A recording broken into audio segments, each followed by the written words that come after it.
What's up, Lewis Squad? So we are back with another video, and today we are going to be reacting to a video called "What is Depression?" And it is by Helen M. Farrell. Okay, and this is a very important video for right now, like everything that we're going through right now. So yes, let's start the video, and we're going to talk about it after. And probably Drew too. More so after. Depression is the leading cause of disability in the world.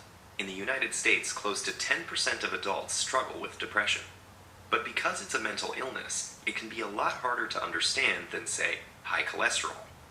One major source of confusion is the difference between having depression and just feeling depressed. Almost everyone feels down from time to time. Getting a bad grade, losing a job, having an argument, even a rainy day can bring on feelings of sadness. Sometimes there's no trigger at all. It just pops up out of the blue. Then circumstances change, and those sad feelings disappear. Clinical depression is different. It's a medical disorder, and it won't go away just because you want it to. It lingers for at least 2 consecutive weeks and significantly interferes with one's ability to work, play, or love. Depression can have a lot of different symptoms: a low mood, loss of interest in things you'd normally enjoy, changes in appetite, feeling worthless or excessively guilty, sleeping either too much or too little, poor concentration, restlessness or slowness, loss of energy, or recurrent thoughts of suicide. If you have at least 5 of those symptoms, according to psychiatric guidelines, you qualify for a diagnosis of depression. And it's not just behavioral symptoms. Depression has physical manifestations inside the brain. First of all, there are changes that could be seen with the naked eye and X-ray vision. These include smaller frontal lobes and hippocampal volumes. On a more micro scale, depression is associated with a few things: the abnormal transmission or depletion of certain neurotransmitters, especially serotonin, norepinephrine, and dopamine, blunted circadian rhythms, or specific changes in the REM and slow wave parts of your sleep cycle, and hormone abnormalities, such as high cortisol and deregulation of thyroid hormones. Could I say something? But I just want to say something. So this video here is just, I'm just gonna give you guys an idea about like what we're trying to portray. Like with depression, with this whole video, it's kind of like what's happening now during this whole like I know every country is different. Like with America, I know they're already open during the pandemic and this whole coronavirus thing. Like they're already open, they're already living their lives and whatever. But here in Canada, it is still kind of like closed.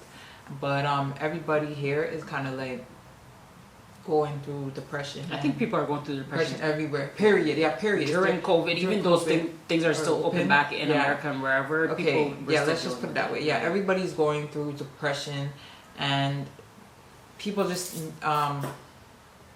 you don't know who has depression from who doesn't have depression, and people who seem like they don't have it maybe have it, and you just don't know, kind of thing. But we'll touch on it more after we'll the video. Yeah. Kind of thing. Neuroscientists still don't have a complete picture of what causes depression.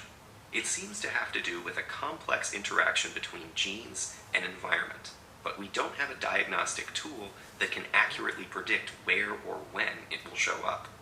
And because depression symptoms are intangible, it's hard to know who might look fine but is actually struggling.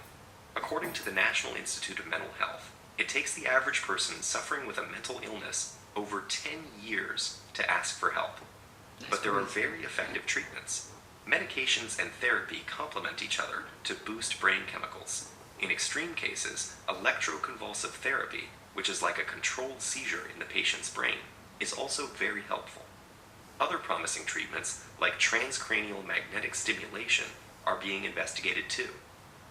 So if you know someone struggling with depression, encourage them, gently, to seek out some of these options. You might even offer to help with specific tasks, like looking up therapists in the area, or making a list of questions to ask a doctor. To someone with depression, these first steps can seem insurmountable. If they feel guilty or ashamed, point out that depression is a medical condition, just like asthma or diabetes. It's not a weakness or a personality trait, and they shouldn't expect themselves to just get over it, any more than they could will themselves to get over a broken arm. If you haven't experienced depression yourself, avoid comparing it to times you've felt down. Comparing what they're experiencing to normal temporary feelings of sadness can make them feel guilty for struggling. Even just talking about depression openly can help.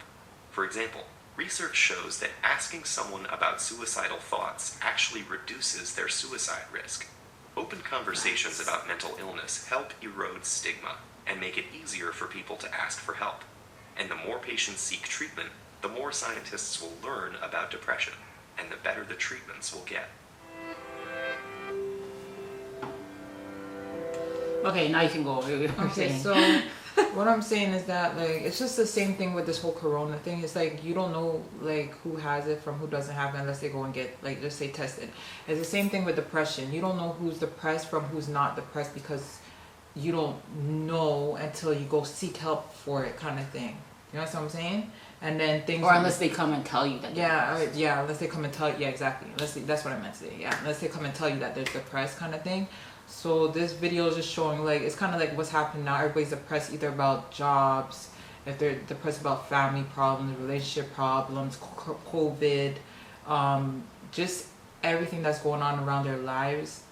They could be, it's just depressing. Like kids, having kids sometimes could be depressing because kids are a lot of work to deal with sometimes. So everybody's just going through it, kind of thing. That's what the video is kind of showing. Yeah, and the COVID thing isn't really helping because people are on lockdown. Like, I don't know how it is everywhere else in the world, but here people are on lockdown. They're telling people not to see their friends, not to see their family, not to go to school, not to do this. And if people are depressed already, like if people are already dealing with depression and you're telling people not to do these things, it sends them deeper into depression. Yeah, exactly. So, And yeah. and then I think with this whole stay-at-home orders or lockdown orders, it's just like people are losing their jobs and they're thinking like, how am I supposed to feed my family? Yeah, how am I supposed to pay my rent? Like, how am I supposed to buy groceries, pay bills, all of that stuff. It's sad. Like, it's depressing, and pretty that's much. why people, they I know a lot of people are depressed, but it's just hard to show, it's just hard to know